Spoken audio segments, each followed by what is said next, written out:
I want to look a little bit broader with you two because you two had a huge part in this league's growth. Major League Soccer 2020. Mike, is there one thing that stands out to you about its quick growth? Oh, besides everything, what is one thing?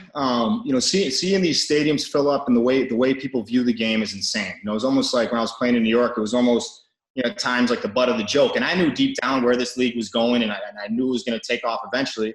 Maybe not this soon, but now I'm speaking to the same people that are making fun of it are begging me for tickets. So it's like, dude, you get nothing.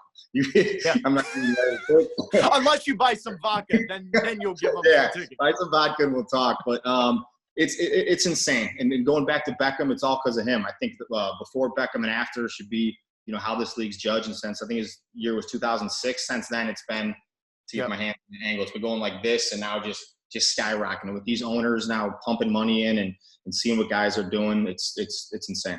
I think the one thing that stood out to me, Mike, and Gordo, I'm going to throw this to you, is if you would have told all three of us in 2007, 2008, 2012 that Cincinnati, Nashville, Sacramento are going to build stadiums, Gordo, that's been the biggest surprise to me, is that exponentially it's expanded in places that you weren't even a big soccer fan growing up, let alone Cincinnati, Nashville, Sacramento. I know we're not on your radar. No, they weren't. I mean, I didn't even – is that in the U.S. or is that Canada? I was going to say. I don't no way you knew about Cincinnati. Maybe we're expanding international, but wherever that is, I agree, man. I would have never, ever – because back then, man, we were drawn to soccer families. We were going to clubs and we were handing out – or the ticket sales guys. I probably did too. But we were trying to get anybody to come to soccer games, and it was largely, soccer families with kids. And so the atmosphere was pretty quiet. It was tame. Nobody knew really what was going on. They'd cheer for you if you did like a back pass with your heel, and like it didn't even matter. They'd be like, "Woo, that was awesome."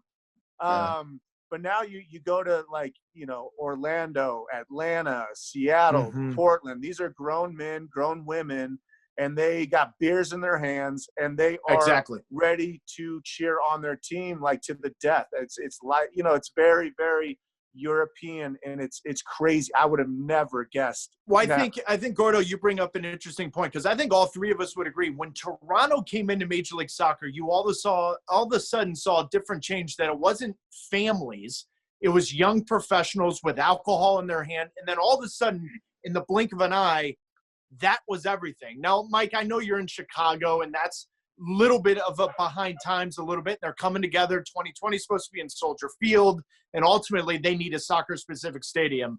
Mike, if there was one criticism of Major League Soccer from your point of view, what would it be? Oh, one criticism. I think the Fire is a great example. I mean, Suedo coming in and getting things going, and what am I looking for here? He's revitalizing a brand. I think some teams are getting left behind right now, and some teams are, maybe it's smart business-wise because they can keep waiting as the league's growing so rapidly, and they're going to make a big splash, at least so they're saying. But the blueprint is clear right now, and people love soccer, and any owner that decides to give it to them, I think they need to, and the owners that are kind of in a stalemate right now need to sell the team and make way for a guy like Mansueto, who right now I think is brilliant. Especially in big markets. You look at the Bostons of the world, the New Yorks of the world, Chicago's of the world. If all of a sudden you get those markets right, then the league's going to bloom. Gordo, I throw it to you. Any criticism from your point of view? Well, I just want to say revitalize was an 11th grade vocabulary word. And Mike he was in the MLS when he was in 9th grade. So give him a little slack here. I was digging deep. I would say I kind of feel bad in a way for the original teams in the MLS, because they're at a huge disadvantage. Agreed. This league wouldn't be here if it wasn't for them. So you got to give them credit. But I think they all built their stadiums 45 minutes out of major cities, and it's tough to get there for people because they didn't know if the league was going to make it. And I'm not faulting them for that, but I think they need to keep up. I think they're getting left behind in a major way, and it's really sad because they're stuck in 2005, and all these other teams are really exciting and doing things in a huge way.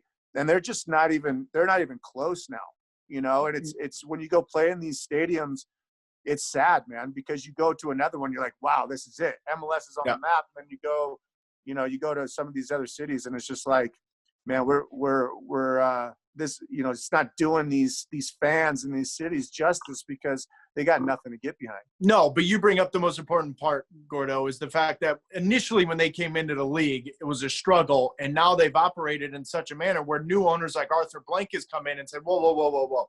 We're treating this on the same level as the Atlanta Falcons. Either you join us or you're going to be left behind. Ultimately, I think when us three are talking 10, 15 years down the road and MLS is celebrating their 50th year, I think those owners are either going to have to sell or they're going to have to join the party. And ultimately, that's going to make the league grow. I appreciate you guys joining us. Obviously, this is a difficult, interesting time. I think all three of us would agree. We never thought we'd see this. It's a pandemic where we're talking to Gordo, who's got his phone in his pocket. We're looking right up at his nostril, and Mike's trying to sell me vodka in his underwear, and yet neither of you I'll see in the next 4 to 5 months. Gordo, Mike, I appreciate you guys joining us. Thanks, Taylor. Thanks for having me. Thanks, buddy. Well, thank you very much for watching ESPN on YouTube. For more sports highlights and analysis, be sure to download the ESPN app. And for live streaming, premium content, and let's not forget as well, ESPN FC 7 days a week. Subscribe to ESPN+.